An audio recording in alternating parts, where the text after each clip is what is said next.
Tá E aí, começando mais Fernando? um. Opa! Hoje é um programa educativo, É o lugar, é o órgão ilustrativo. mais sensível do O homem. bolso. O bolso.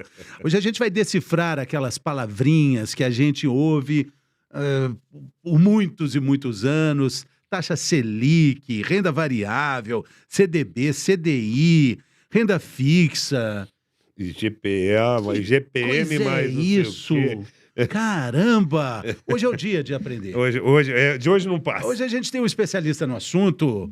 Quem é, Doc? É o responsável pela estratégia de investimentos do banco UBS, Wealth Management, no Brasil.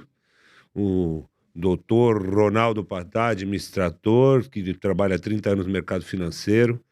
Um grande amigo e um excelente, maravilhoso consultor financeiro. Tá bom, Ronaldo? Tudo bem? Bem-vindo, Ronaldo. Obrigado por me receber aqui. Bacana. Vamos começar falando sobre essas dificuldades que todo mundo tem. Na verdade, falar de dinheiro já é um pouco difícil, né? Uhum. E aí, quando você quer falar, ainda tem a dificuldade para você entender tudo isso, né? Uhum. E aí acaba ficando mais complicado fazer essa gestão, né? Dessa independência, que é a independência financeira, né? Uhum. O brasileiro está mais educado? Sim.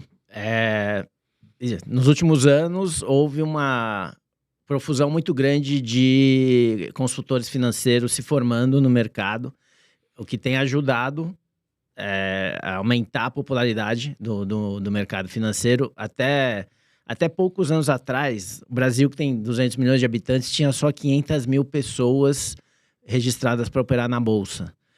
E nos últimos anos esse número multiplicou por aproximadamente 10.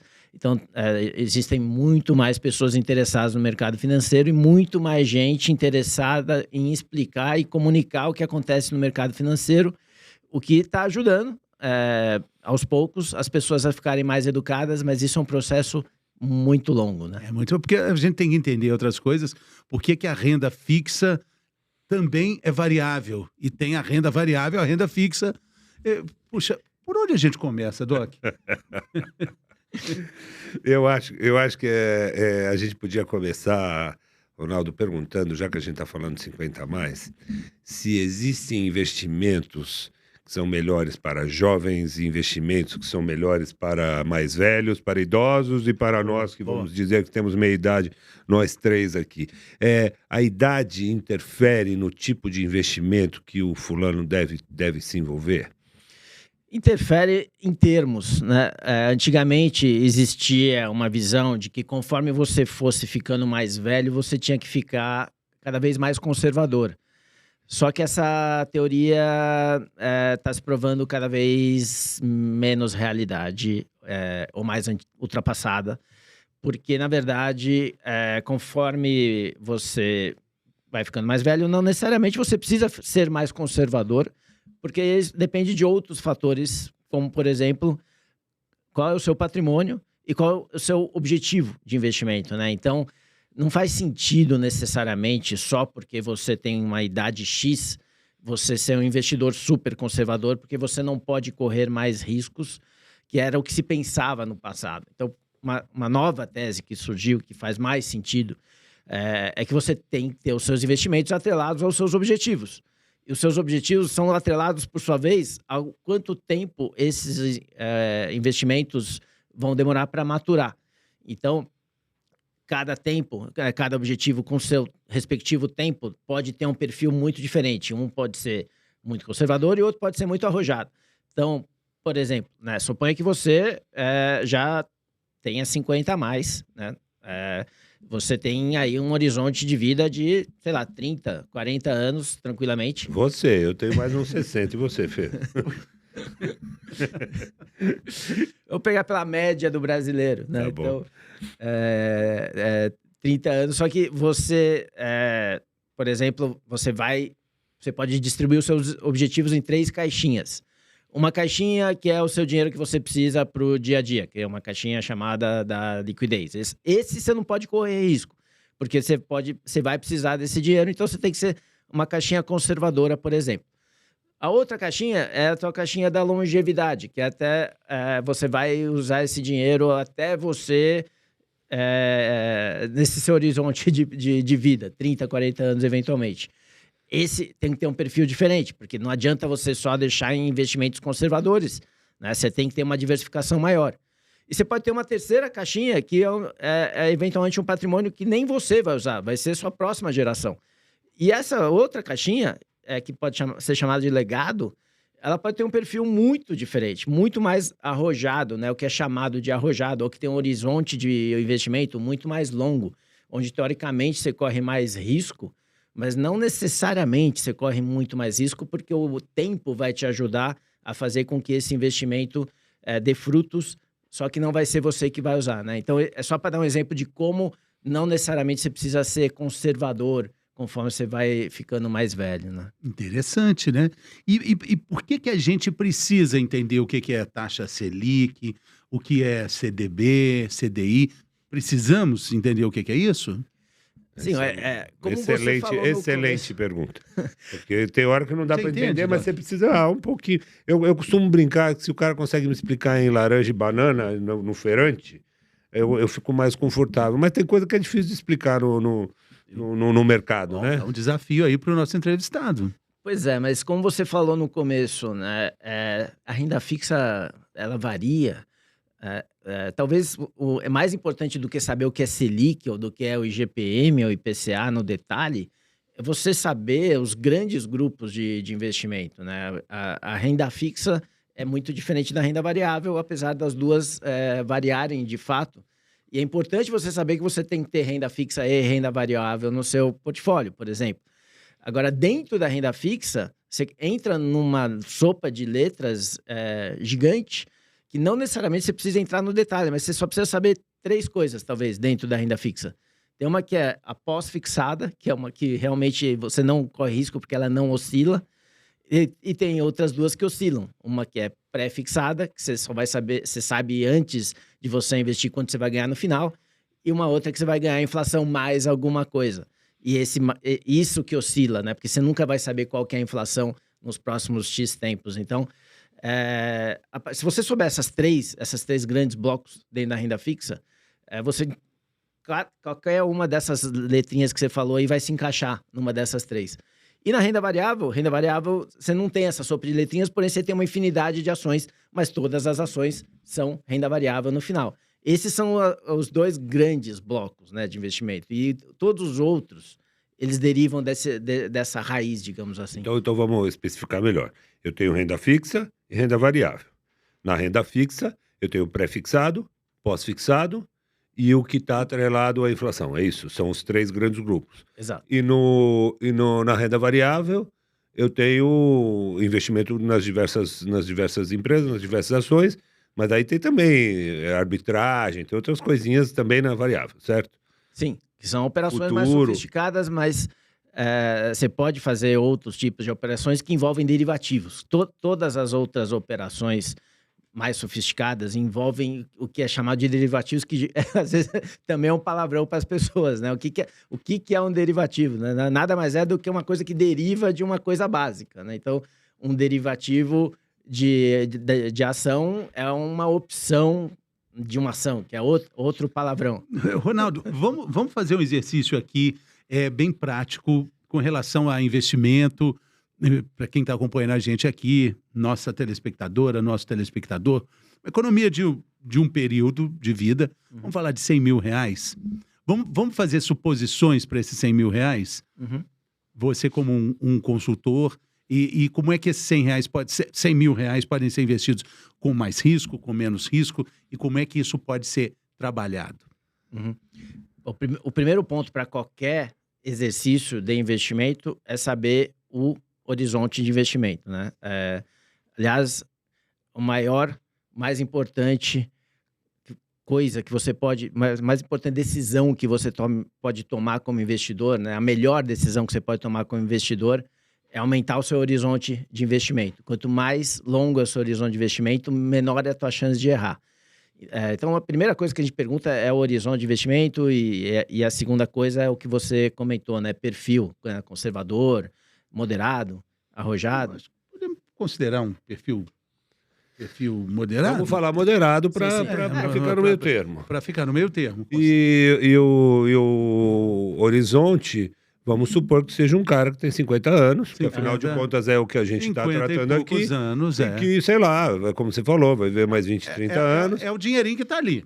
É o dinheirinho que está ali para ser trabalhado. Aham. Não precisa desse dinheiro, dá ali para... Né? Sim, sim. Já tem um lugarzinho para morar, já tem lá, já é Sim. sócio de um clube, os filhos já estão mais ou menos crescidos, claro que dinheiro sempre é bom, Parece mas... sempre um cunhado aí para avacalhar a história, né?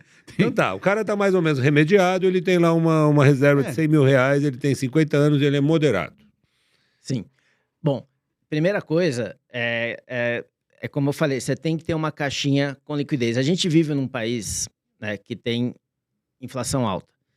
Isso é uma coisa que você pode puxar a história do Brasil por N fatores da economia, distorções da economia em geral, fazem com que o Brasil tenha uma inflação mais alta do que a média, não só dos países desenvolvidos, mas como dos países parecidos com o Brasil, né? Então, o fato de ter uma inflação mais alta faz com que a taxa de juros no Brasil seja mais alta do que a média no mundo.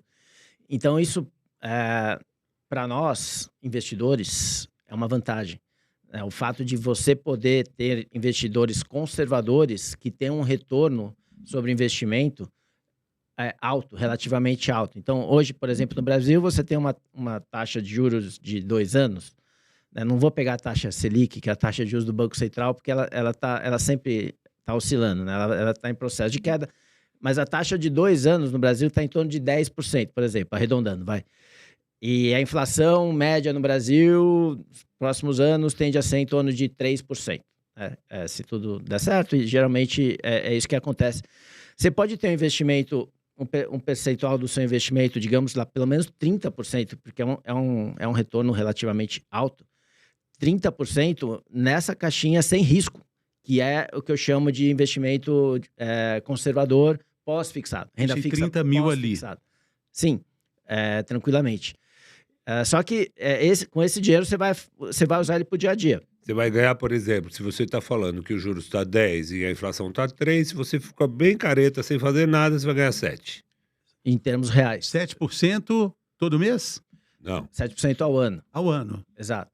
Em termos reais. Ou 10%, 7% real, que eu quero dizer, acima da inflação, né? Ou 10% ao ano, em termos nominais. Se você tem 100 mil, você vai ter 110 mil daqui a um ano. Se você investir todos os seus 100 mil nesse investimento.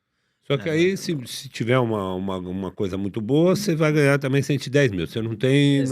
Você não vai ter surpresa nem para mal, nem para o bem. Você tem 10 mil a mais, né? Exato. Você não vai ter surpresas negativas, mas também não vai ter grandes emoções do lado positivo, como você falou, né? Então, é um investimento muito coisa. Por isso que a gente recomenda também só 30%, né? Imaginando também que o Brasil, conforme os anos passam, ele vai cada vez mais ter juros menores, o que é normal de qualquer país que desenvolve. Isso tem acontecido com o Brasil também, a passos mais lentos. Essa taxa de juros vai caindo ao longo dos anos, né? E aí, cada vez menos você pode confiar nesse 10% ao ano, que hoje é alto, mas você não pode confiar para o resto da vida. E aí que vem a outra parte do investimento. Você precisa ter uma taxa de juros, um pedaço desse seu investimento em juros pré-fixados também. Então, os 30 mil naquela caixinha... Que é o pós-fixado, você pôs lá. Sim. Aí sobrou 60, vamos dizer. Sobrou 70. Sobrou 70. Desses 70, você tem que aproveitar o fator tempo, né? Então, como eu falei, o tempo é o seu maior aliado. E quanto menos você mexer no investimento, melhor vai ser para você. Depois a gente pode elaborar mais sobre isso. Mas o pré-fixado, ele te garante uma taxa fixa, e daí que vem a palavra renda fixa, por um período determinado de tempo, que pode ser o tempo que você quiser, mas vamos pegar 5 anos, né? Porque mais que isso, as pessoas geralmente não têm dificuldade. Mas... Não, e com 50 a mais, você vai botar mais que 5 anos também? Quem que vai usar o dinheiro? Se você pegar e botar 5 anos a 11% ao ano, que é o que tem no Brasil hoje, por exemplo, você tem certeza que no final desse prazo você vai ter 11% ao ano nesse percentual, vamos dizer, mais uns 20%. Né? Porque é uma taxa muito razoável, e como como eu falei, se o Brasil der certo, a taxa...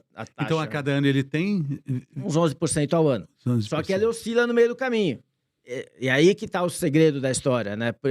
Aí é que está a psicologia do... Começo a falar de um pouco de psicologia do dinheiro.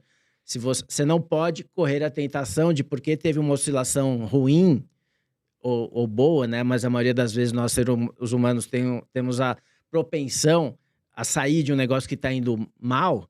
Você não pode ter essa propensão de querer sair só porque está indo mal. Porque se você esperar até o final, você vai receber 11% ao ano, com certeza. E esse é um bom investimento. Então, na verdade, o cara que não olhar e não ver a oscilação, ele não sofre, ele não sai, ele está garantindo aqueles 11%. exato. Agora o outro que fica todo dia olhando e fala, ai meu Deus do céu, agora baixou, agora eu vou sair. Ai meu Deus do céu, eu agora perdi, estamos pobre. Nós, Esse seres humanos, cara temos é pior para esse tipo tem os dois situação. lados. A grande maioria dos seres humanos fazem isso. Você tem uma propensão enorme a se desfazer das coisas que estão indo mal e uma propensão enorme a querer comprar as coisas que estão indo bem. Então, a grande maioria dos investidores tomam decisões erradas porque tem esse viés errado. E aí você tem os gênios, tipo os Warren Buffett da vida, que fazem exatamente ao contrário. Ele compra quando está todo mundo chorando e vende quando está todo mundo soltando o rojão, né? Então, essa parte da renda fixa pré-fixada, você tem que ter especial atenção para não querer sair na hora errada. Você tem que esperar ir até o final. E aí você vai ter esses 11% ao ano, que é muito bom, né? É um risco muito baixo, com um retorno muito alto. Então, já falamos, sei lá, de 30 mais 20, já é uns 50% nesse tipo de renda fixa. E aí você tem que pegar mais uns 20%, por exemplo, e colocar na inflação. Títulos de renda fixa indexados à Então não inflação. são 70. Então tiramos ali... tem uma outra partezinha. Botou 30, 20, foi 50. Por 30, enquanto. 20, Agora, Daí é importante você ter um percentual do seu patrimônio sempre protegido em relação à inflação. Porque o Brasil, né, não só o Brasil, vários países emergentes têm um problema crônico de inflação, muitas vezes nas trocas de governo ou decisões erradas de qualquer ministro da economia, a inflação sobe muito, né? No ano passado mesmo, a inflação chegou a 12% no Brasil. Então, você tem que proteger o seu patrimônio, uma parte relevante, né? Pelo menos 20% do seu patrimônio tem que estar indexada, né? Que a gente chama de indexada, atrelada à inflação. Então, ela vai te pagar... é um título que vai te pagar inflação, né? Que a sopa de letrinhas no Brasil é IPCA, a inflação ao consumidor, mais X. Né? Esse X no Brasil hoje é 5%. Então, você recebe inflação mais 5%. E aí, você também pega um prazo mais longo, mais ou menos uns 5 anos, porque daí te garante que esse título vai proteger o seu patrimônio, não importa qual vai ser essa inflação. E esse percentual, esses 20% que eu estou falando, é daí para mais, né? Geralmente, você tem, dependendo do perfil do investidor, se o investidor for um pouco mais arrojado, pode ser até mais que 20% e pode ser mais do que 5 anos. Aí você se protegeu com isso 70% dos seus 100 mil reais. Protegeu, que eu digo, você já diversificou bastante. Os outros 30%, você tem que correr um pouco mais de risco, mesmo sendo 50 a mais. Por quê? Porque, como eu falei, a taxa de juros pode despencar. Ela já chegou a 2% no Brasil. Hoje ela está 13%, mas ela já foi 2%. Talvez nem...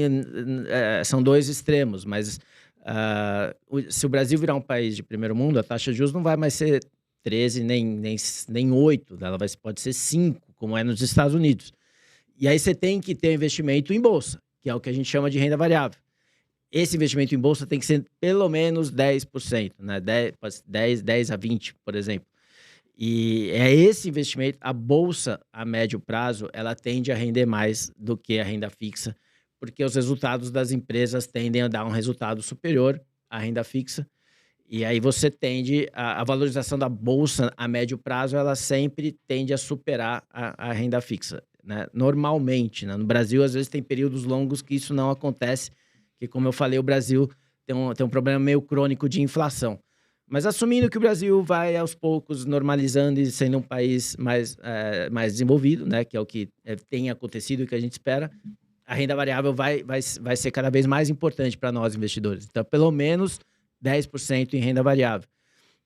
O que sobrou nós estamos falando de 20%, né? Porque se for 10% em renda variável, você pode diversificar em, por exemplo, fundos imobiliários, se você não tem imóveis, ou é uma diversificação interessante. Mesmo fundo multimercados, né? Que aí o gestor faz o trabalho para você de fazer essa diversificação. E, em alguns casos, né, você pode ter um pouco de dinheiro investido fora, dependendo do tamanho do seu patrimônio. Para 100 mil reais, geralmente a gente não recomenda. Mas se você tiver um patrimônio maior, quanto maior for o seu patrimônio, você pode ter um pedaço do seu investimento fora do Brasil também, nesse resto que sobrou. Agora, tem uma coisa que você falou várias vezes aí, que eu sempre me pergunto, e que já me responderam de várias maneiras, mas nunca me convenceu muito. O que significa, o que define a taxa de juros? O que é a taxa de juros? Por que varia? É mais importante pensar em termos de taxa de juros real, que é o quanto a taxa de juros é acima da inflação. O principal fator que define a taxa de juros de qualquer país é a inflação. Então, se você tem uma inflação como é hoje no Brasil, 5%, se a taxa de juros for menor que 5%, essa inflação vai subir. Isso é uma das poucas certezas que os economistas têm, né? Porque se você coloca a taxa de juros abaixo da inflação, você estimula a economia, né? As pessoas vão consumir mais, os empresários vão investir mais, isso aquece... Porque não vale a pena ficar com o dinheiro guardado, porque o dinheiro está perdendo valor. Exato. Então, se você guardar embaixo do colchão, você dorme e no dia seguinte você tem menos. Então, é melhor gastar. Sim. Sim, ok. Mas e se tiver acima da inflação? Aí você... É o contrário. Quando a taxa de juros está acima da inflação, você tem uma propensão a deixar o dinheiro investido, e aí você consome menos e o empresário investe menos. E aí isso faz com que a economia, por efeito bola de neve, esfrie isso. E aí nesse processo que a inflação cai. Quando você começa a não vender, você abaixa o preço. É um efeito natural, né? Isso é chamado de política monetária, né? Entendi. Então, a taxa de juros ela está relacionada diretamente com a inflação. E a inflação está relacionada com o comportamento das pessoas. Também. É uma tendência das pessoas. Sim, sim. No Brasil, você tem um problema crônico. Qualquer país que passou por hiperinflação, como é o caso do Brasil, meio recente até, você tem uma coisa que chama memória inflacionária, que é mais... isso deixa a inflação mais resiliente, que é assim, você tem uma propensão a aumentar os preços de acordo com a inflação passada, coisa que no mercado, numa economia mais desenvolvida, isso não tem essa memória inflacionária, e a lei da oferta e da demanda é mais importante do que a memória inflacionária. Aqui a gente tem tanta memória que a gente coloca nos contratos de aluguel, olha, cada uma vez por ano é inflação mais tanto. A escola, uma vez por ano a inflação mais tanto. E aí, por aí vai, né? E isso faz com que a inflação nunca morra. Esse é o fato de você ficar sempre olhando para a inflação passada e jogando ela para frente. Então, isso é uma coisa que é uma doença meio crônica que você tem que se resolver. Mas às vezes tem a deflação. A deflação, mas é raro, né? Aqui no Brasil é raro. O Japão, por exemplo, tem um problema crônico. A deflação é um problema também. O considerado ideal é uma inflação baixa para qualquer país, 1 a 2% ao ano. Porque quando você cria uma deflação, os preços caindo a cada mês, você também gera um estímulo para as pessoas não consumirem, e a deflação ela pode virar uma recessão. O cara fala, não vou comprar essa garrafa amarela por R$10 e no mês que vem vai estar R$9. Não vou comprar 9, vai estar 8 no mês que vem. E aí você entra numa espiral que o cara vira uma recessão, porque ninguém mais compra nada. Você fala, não, tá em deflação. Então, deflação também é ruim. E a experiência da inflação americana, que é uma realidade recente também, né? A inflação americana? Sim, isso é uma coisa... A inflação nos Estados Unidos estava dormente há muitos anos, e ela reapareceu com tudo depois da pandemia, mas não foi só nos Estados Unidos, foi no mundo inteiro. E decorrente de uma mudança de hábitos que aconteceu no pós-pandemia. Primeiro, todo mundo resolveu comprar todas as coisas. Você ficava preso em casa, você não podia gastar nada em restaurante, nem em viagens, e nem em gasolina. E aí você resolveu comprar computador, e depois você resolveu reformar a sua casa, depois você resolveu comprar uma casa mais legal, fazer um home office, etc. E isso gerou uma explosão na inflação no mundo inteiro. Estados Unidos, a inflação chegou a 9, sendo que lá o normal é 2, e agora já está aos poucos voltando a normalizar, né? Porque você não compra uma máquina de lavar prato 2 vezes em 2 anos, né? Você comprou ali na pandemia porque você falou, não aguento mais lavar prato. Agora, essa máquina vai durar alguns anos. Então, o preço da máquina de lavar prato subiu, começou a faltar a máquina de lavar prato e depois ela voltou, agora estabilizou. E mesmo de parar de subir, o preço, a inflação já cai. Então, e agora o que está acontecendo é que todo mundo quer viajar. Festa, restaurante, qualquer lugar que você vai está cheio, lotado, eventos e tal. E aí está tendo outro tipo de inflação, que não é a inflação das coisas, é a inflação de serviços. Então, nos Estados Unidos, hoje, eles estão com esse problema de inflação de serviços, falta mão de obra para essas coisas, mas aos poucos vai normalizar. Tudo isso é feito da pandemia, né? Bom, com o nosso investimento aí dos 100 mil, acho que ficou claro, né? Se a gente parar para pensar, a parte variável não dá para a gente saber, mas ali a gente pelo menos garantiu 60% do nosso patrimônio está mais ou menos garantido em inflação e prefixado. E essa é a ideia, é você não ter grandes surpresas. Isso é um normal para nós brasileiros, né? Dado que a gente vive num país que tem inflação alta e juros altos. Nos Estados Unidos é o contrário, lá para eles o normal é ter 60% em renda variável, porque o normal é a taxa de juros, a inflação ser 2 e a taxa de juros é um pouco acima de 2. Então o americano ele não gosta de renda fixa, ele não tem cultura de renda fixa e ele adora renda variável, porque ele entende que ele tem que ter horizontes longos de investimento. Então o que ele faz? Ele coloca 60% do patrimônio na média em bolsa. Então é completamente diferente do nosso viés cultural e não tem nada errado com isso. Se você vive num país que a taxa de juros é 2, você tem que ter uma pessoa grande de renda variável. Talvez não seja 60, dado que é muito risco para o brasileiro, mas conforme o país vai desenvolvendo, esse pedacinho que eu falei de 10% de renda variável vai virar um negócio 20, 30, 40%. Mas para isso a gente tem que ter inflação mais baixa e menos juros. E quando você fala da psicologia do dinheiro, né, algo que você gosta muito de falar, você fala desse ganho composto, né? São os juros compostos. Quando você está devendo, quando você entra naquela dívida do cartão de crédito, que os juros é exatamente isso, só que do lado bom, né? Exatamente. É a força mais poderosa do investimento, são os ganhos compostos. E aqui eu não estou falando de renda fixa ou renda variável, estou falando de qualquer investimento. Os ganhos compostos são juros ou dividendos ou retorno em geral, né, do preço das ações que você tem ao longo do tempo, né? Conforme o tempo vai passando, você vai reinvestindo esse dinheiro. O ganho que você tem é exponencial. Quanto mais longo, né? Por isso que o seu maior aliado é o tempo. Quanto mais longo é o prazo do investimento. E quanto mais você reinvestir os seus ganhos, por isso que chama ganhos compostos. Você pega o que você ganhou, né, juros de um título do Tesouro, ou dividendo de uma ação que você goste. Você recebeu, em vez de consumir, você vai reinvestir. Aí você vai investir juros sobre juros, ou ganhos sobre ganhos, ou dividendos sobre dividendos.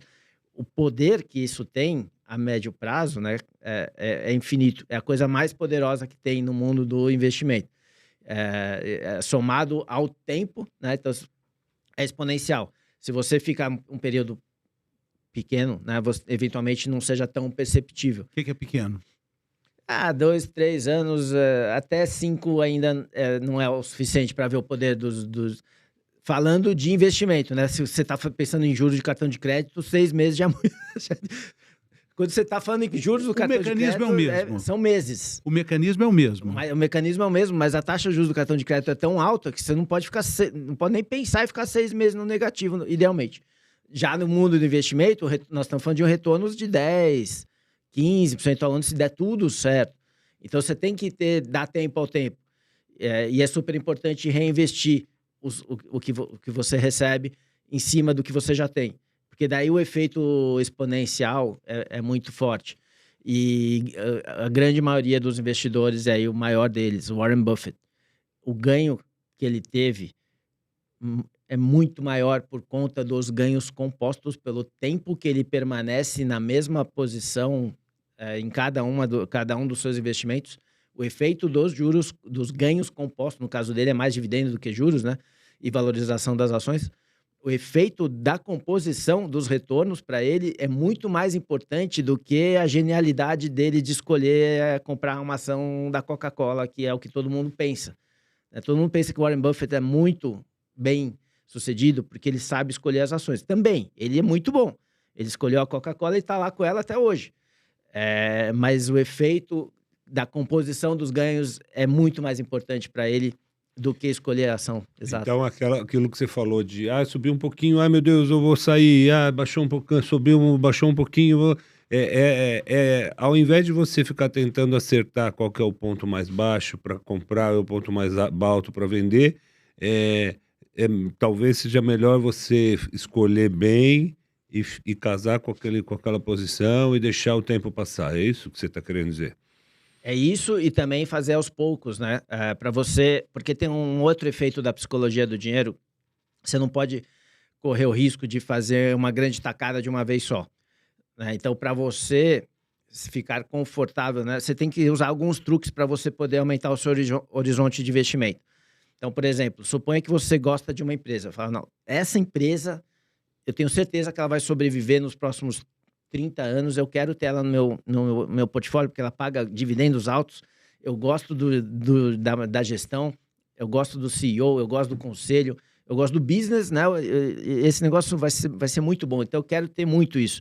Só que aí você olha o preço da ação e o gráfico, na hora que você quer comprar, você vai olhar, geralmente o gráfico está na máxima, por algum Lady Murphy. Aí você fala, pô, mas eu quero. E aí o que você faz? Você tem que fazer aos poucos, né, para não ancorar, né? Qual o risco da ancoragem? Eu suponho que você gosta tanto dessa ação e ela está R$100. E aí você foi lá e falou, all in, eu quero isso aqui, vou botar meus R$100.000 nessa ação. E aí você comprou, ela estava R$100 e aí no mês que vem ela está 90, outro mês ela está 80, outro mês ela está... E é o que acontece, Lady Murphy, né? A chance disso acontecer é enorme.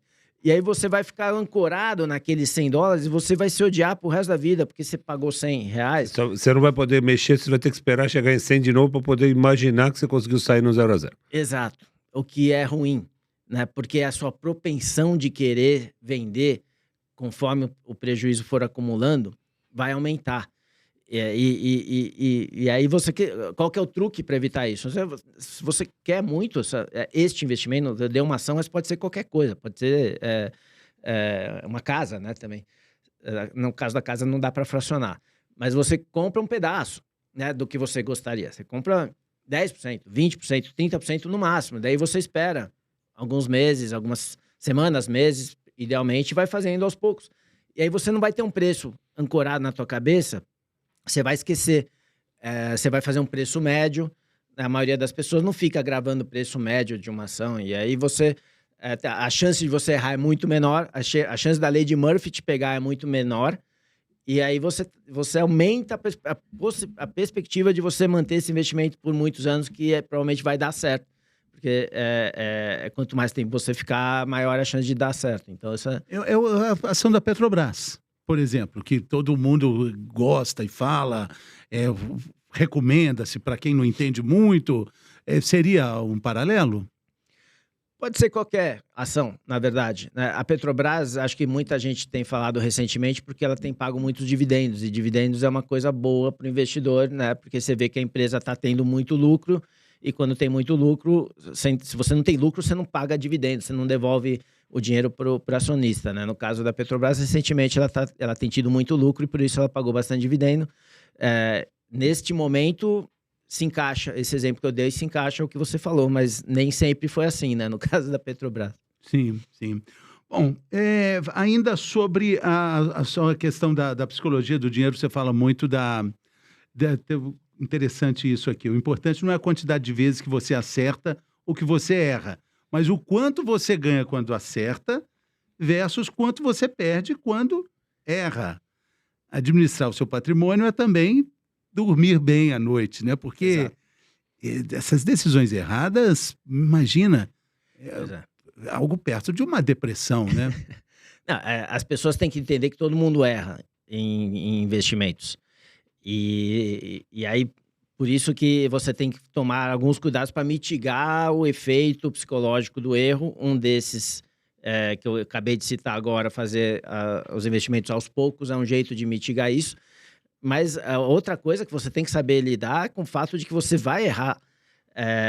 A maioria, se você pegar, sei lá, prazos curtos, mais ou menos 50% dos prazos curtos, que eu estou falando de até, sei lá, uns 3 anos, um pouco mais. Se você olhar, a chance de você estar perdendo dinheiro, se você começar a olhar com muita frequência, é bastante alta, né? Então, um outro truque da psicologia do dinheiro para você aumentar o seu horizonte de investimentos é diminuir a frequência com que você checa o seu saldo. Isso é uma coisa provada. Quanto mais você checa o seu saldo dos seus investimentos, maior é a chance de você tomar uma decisão errada. Tem até uma brincadeira, né? Dizem que as pessoas olham todo dia o saldo dos investimentos e checa a pressão uma vez por ano. Devia ser o contrário, entendeu? Porque daí, quanto menos você olhar, menor é a chance de você se martirizar, porque a chance de você errar é muito alta. É normal errar, mas você, sabendo que o tempo vai correr ao seu favor, você sabe que você não precisa tomar uma decisão com tanta frequência. E aí, diminuindo a frequência de decisões, a chance de você ter sucesso, mesmo em decisões que parecem erradas no começo, é muito maior, né? Então, essa questão de você deixar os seus lucros correrem e cortar os seus prejuízos tem a ver com isso também, né? Você não vender quando você está indo mal, porque isso é uma questão... Ter calma e ter um bom consultor também, né? Exato. Ter calma e ter uma pessoa que te explique o porquê, né, que você tem que manter a calma, que é a função do consultor financeiro, muitas vezes. Isso é impressionante. Então, a função do consultor financeiro, você acha que tem mudado no sentido de que hoje mais pessoas colocam a mão... Porque antigamente tinha muito essa coisa do investimento, o cara tinha confiança no gerente do banco, que sugeria uma coisa... E a gente sabe que muitas vezes o gerente tem que fazer um número, ele tem que vender um produto, uma coisa assim. E hoje tem aquela figura daquele cara que é um consultor que vai fazer uma estratégia para você, levando em conta todas aquelas variáveis que você falou, horizonte de tempo, idade, o que você deseja, qual o seu perfil. Está aumentando a presença desse consultor e a importância desse consultor no Brasil? Fora do Brasil, isso já era mais... frequente, comum? Principalmente nos Estados Unidos, sim, né? Lá as pessoas confiam muito no que eles chamam financial advisor. Muitas vezes cegamente confiam no que o advisor, né, que é o consultor em português, diz para eles. Aqui no Brasil está crescendo. Mas qual que é o segredo de você ter o seu consultor correto? É você ter um alinhamento de objetivos, né? Então, o seu consultor, ele tem que ter uma remuneração que esteja alinhada com o seu objetivo de investidor, né? O risco, eventualmente, de um consultor financeiro, ele ter outros incentivos que não os mesmos que o seu. Ele não pode ter objetivos diferentes do investidor. Se o investidor fala para ele, olha, eu tenho 50 anos, eu quero nos próximos 30 anos ter um patrimônio... manter o meu patrimônio, por exemplo, pode ser um objetivo. Se eu quero manter, em termos reais, né? Não quero perder para a inflação, pode ser um objetivo. Se o consultor não entender isso, ele pode falar, não, olha, agora está saindo aqui uma ação maravilhosa que eu acho que você tem que ter no seu patrimônio. E se o consultor tiver um incentivo do tipo para recomendar esse investimento, porque ele, consultor, vai ganhar mais com isso, aí a coisa começa a ficar distorcida. Então, você precisa, na hora que você contratar um consultor, você precisa ter certeza que ele entende os seus objetivos. Isso é muito importante, porque o que o Doc falou, o gerente do banco, hoje os bancos estão muito diversificados, profissionalizaram bastante. Já entenderam isso também. Já entenderam e até saem daquele investimento que antes era ligado só no próprio banco. Ele tem mais pluralidade aí, né? Sim, sim. Então aí você fica mais banco confiável. Pode vender produtos de outro banco, Pode. não necessariamente ligado só àquele banco. De arquitetura aberta. Então ele ganhou confiança, né? Claro, você ganha confiança. Claro. Mas ele continua sendo o gerente que vai ganhar bônus com os investimentos que ele vai indicar. Não, às vezes ele é pressionado, às vezes o Falando cara isso, tem que fazer um número, tem que vender Mas alguma eles coisa. sempre vão te indicar mesmo, né? Sempre. E você precisa saber que tem esse risco e tentar evitar, né? O melhor jeito é você saber que o seu consultor ele recebe uma remuneração fixa grande. Né? Qual que é o principal risco? Quando o consultor financeiro recebe uma remuneração fixa muito baixa e uma remuneração variável enorme. E aí essa remuneração variável você diz baseada no resultado. Um tipo de Então, ele vai querer ganhar muito, porque assim ele ganha mais e de repente o teu objetivo não é ganhar muito, é ter segurança e não... Como é que você vai saber? Como é que você, aqui do outro lado do balcão, vai saber? Você tem que perguntar para ele como você é remunerado. A hora que chegar ou o gerente do banco ou o consultor de qualquer consultoria financeira e te quiser convencer a trabalhar com ele, você tem que fazer uma pergunta, como você é remunerado? E a pessoa tem que dizer se é uma remuneração fixa, que independe das recomendações dele, ou se é variável, né, que depende do que ele recomendar. E vai ser sincero? Geralmente vai ter uma proporção, não é uma coisa só. Geralmente tem fixo e tem variável. Você tem que confiar na pessoa e começar a trabalhar e ver se realmente faz sentido as recomendações que ele vai fazendo ao longo do tempo, né? Eu acho que eu recebo muita recomendação, sabe? Não, então, Toda hora a tem uma minha próxima recomendação, pergunta é assim... Olha, aqui tem um negócio bom aqui. E qual é a formação do cara para ele poder dizer que ele é um advisor? Quer dizer, o que o cara tem... Porque qualquer um pode virar. Outro dia tinha lá uma blogueira famosa, bababá, trabalhando e dando... Não é a cantora, né? Uma cantora falando, não, invista aqui, invista ali. Mas peraí. Uma coisa que você pode perguntar... Você é uma excelente cantora, mas quem disse que você entende alguma coisa de finança, né? Uma coisa que você pode perguntar para mitigar esse risco é se a pessoa tem um CFP, que é o Certificado de Planejador Financeiro, que já muda de patamar. Se a pessoa tem um certificado de planejador financeiro, ele sabe do que ele está falando. Bem acima da média. Então, pelo menos você tem uma confiança maior, porque para o cara tirar esse certificado, ele tem que entender que ele tem que... o objetivo do cliente tem que estar acima de qualquer objetivo pessoal de remuneração, entendeu? Porque você fica numa sinuca. Não, você nem sempre você consegue entender o que está acontecendo e daqui a pouco é uma coisa que implica em risco e é uma decisão que muitas vezes ele vira para o cliente e fala assim, não, assina aqui, a responsabilidade é só do cliente. Né? Quer dizer, tudo bem, eu opero barriga e de repente eu falo pro cara, tem que operar, ele também tem que confiar em mim e ele vai me pagar para fazer aquilo e de repente eu peço uma autorização, uma assinatura, mas é um pouco diferente, porque eu tenho que sei lá, explicar para ele o que eu estou querendo dizer, tem alguma coisa, tem um exame mostrando que não está doente ou que precisa daquilo. Isso. Enquanto que na parte financeira não tem certo e errado, né? Você vai falar de coisas práticas, você vai falar assim, ó, essa dor que você está sentindo, nós vamos tirar isso aí, você vai sentir na pele exatamente isso.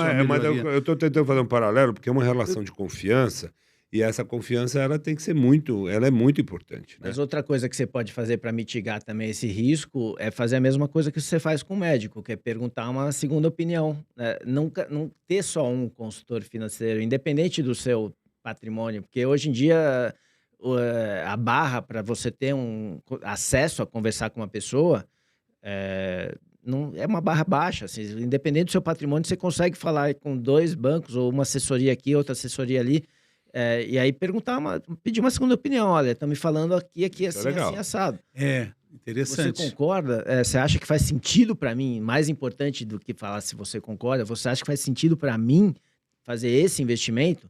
E aí você bate as opiniões e mitiga o risco, né? E a ideia de você fazer um investimento para ter uma renda mensal, uma renda que vai dar um suporte ali na sua rotina de gastos, vai de encontro ao que a gente está falando, de deixar os juros compostos, né, do ganho, que vai aumentar o ganho. E dá para fazer as duas coisas? Sim, se você deixar o tempo trabalhar para você, né? Não necessariamente você precisa reinvestir 100% dos seus ganhos, né? Eu falei, o idealmente é reinvestir 100% dos ganhos, porque vai ficar cada vez mais exponencial. Mas depois de um certo tempo ou depois de um certo patrimônio, se o patrimônio inicial for alto, você já consegue fazer isso a zero de jogo, você consegue sim ter uma retirada mensal sem abrir mão dos ganhos compostos, desde que você gaste menos do que você ganha, que é o segredo, né, da coisa. O investimento tem duas faces. Um é o retorno do que você investiu, e o outro é quando você gasta, né? Para você manter o seu patrimônio. E aí você tem que fazer a conta do quanto é o seu gasto mensal, que é uma coisa que muito poucas pessoas sabem fazer, né? Não é que não sabem fazer, tem a disciplina de fazer. Isso é muito importante. Dizem, Doc, que o que você gasta é mais importante do que você ganha. Olha só, saber o que você gasta é mais importante do que saber o que você ganha, o quanto você ganha, né? Porque é fácil para se perder, né? Como é que faz, hein? É anotar? É papelzinho mesmo? O método tanto faz. Pode ser planilha, pode ser papel, mas você tem que saber o que é, o quanto é o seu gasto médio mensal. E não adianta colocar tudo e não colocar as coisas extras, por exemplo. Porque as extras muitas vezes são recorrentes. As coisas que você acha que não são... vou ter uma festa aqui, é fora do normal. Só que tem festa, às vezes, todo mês. Então, você tem que ter tudo planilhado. Fim de semana. Exato. É o custo, né? O custo de vida, né? Mas você falou algumas coisas interessantes quando a gente leu sobre psicologia do dinheiro, é que tudo isso tem a ver com a busca da felicidade, não é? Exato. E que isso não está relacionado diretamente com quanto dinheiro você ganha e quanto dinheiro você tem. Como é que funciona isso para você quando tem que orientar alguém, né? É uma coisa curiosa, né? Isso é super interessante. A palavra wealth é uma palavra de origem inglesa. Eu trabalho numa empresa que chama Wealth Management, que a gente traduz em português como gestão de patrimônio, gestão de riqueza, mas não é uma tradução 100% adequada, né? Quando a palavra wealth ela foi criada na Inglaterra e ela quer dizer riqueza e bem-estar, na verdade. É meio que uma junção de saúde com patrimônio. E aí virou wealth. E aí, conforme os anos foram passando, virou cada vez mais gestão de dinheiro, né, de patrimônio, de riqueza. Só que não é bem só isso, né? O wealth, não adianta você ter um patrimônio muito grande, tá 100% pleno, satisfeito com o que você consegue comprar, ou, consumir, e ser uma pessoa infeliz. Então, o wealth envolve você ter patrimônio, poder desfrutar desse patrimônio, né, com quem você quiser, sendo dono do seu tempo, ter independência financeira, você ser dono do seu tempo, né? Então, você poder acordar um dia e falar, olha, hoje eu vou fazer o que eu quiser, com quem eu quiser, por quanto tempo eu quiser. Isso é felicidade do lado financeiro. O outro lado é o que você vai fazer com esse seu tempo. E esse o que você vai fazer com o seu tempo, que tem a ver com felicidade. E aí os objetivos são muito individuais, né? De cada pessoa vai ter o seu jeito, né? Pode ser usar o tempo do jeito que a deixe mais feliz, e cada pessoa vai saber. Só a própria pessoa pode saber a resposta, né? Pode ser fazer um esporte, pode ser uma arte, é o que os japoneses chamam de ikigai, né? Aquilo que te deixa com um propósito de vida. Mas do lado do gestor de dinheiro, ele vai fazer o que for possível para te deixar deixar esse tempo para você buscar essas outras coisas.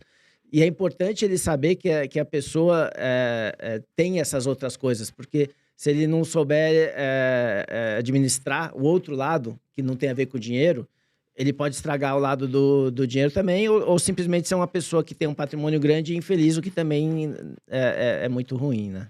E para isso, a pessoa precisa também saber esse gasto, né? Quanto ela custa, o que é o investimento dela, né?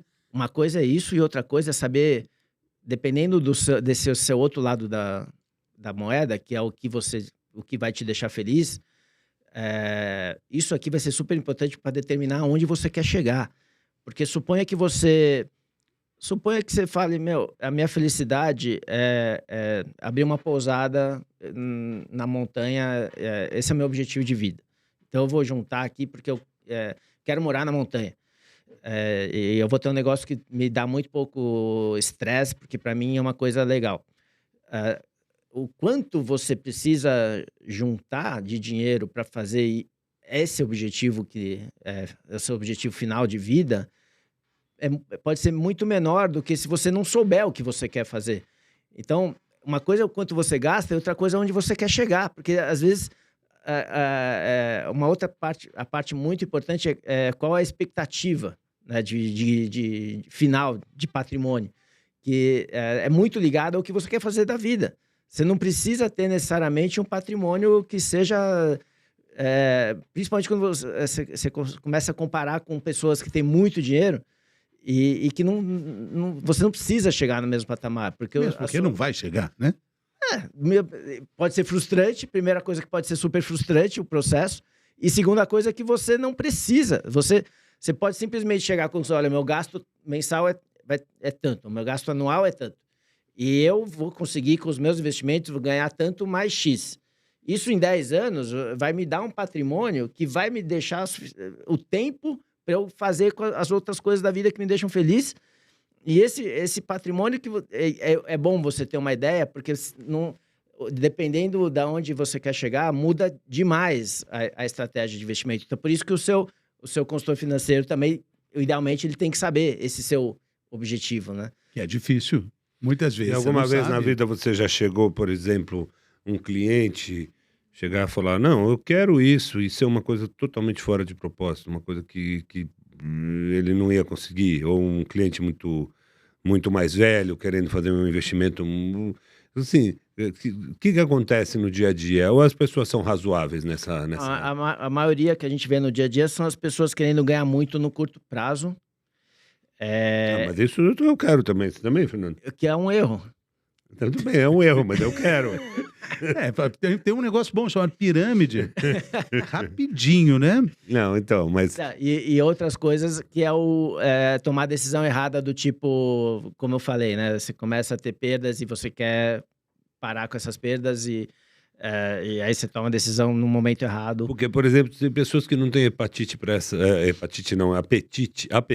para esse tipo de oscilação, tem dificuldade de lidar, sofre muito. E tem outras que sofrem menos. Sim, e aí é a arte do consultor financeiro também de entender o perfil da pessoa, porque não adianta você falar, olha, para uma pessoa que é super conservadora, que ela tem que ter 20% em bolsa, porque na primeira ela vai sofrer muito. Né? E ele não vai conseguir segurar, ele vai obrigar você a vender quando a bolsa cair, e isso vai ser ruim para ele, e o relacionamento vai ficar ruim pro resto da vida, e eventualmente ele vai trocar de consultor no dia seguinte. Então, isso é uma arte, não é uma ciência. E a arte de ver qual é o perfil da pessoa, quem tem que ter é o consultor financeiro. E aí, de conhecer, de ver os hábitos da pessoa, a família e tudo mais, né? Então... e o objetivo, né? Qual é o seu objetivo final? E eu acho que essa parte não é fácil. Você entender quais são os seus objetivos, até onde você pode chegar, porque nós estamos falando de um público que, como a gente, já ultrapassou a barreira dos 50.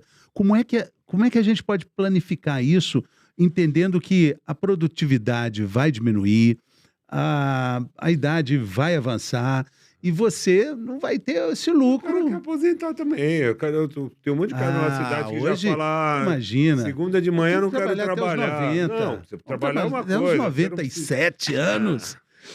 Vai ter que ser, ué.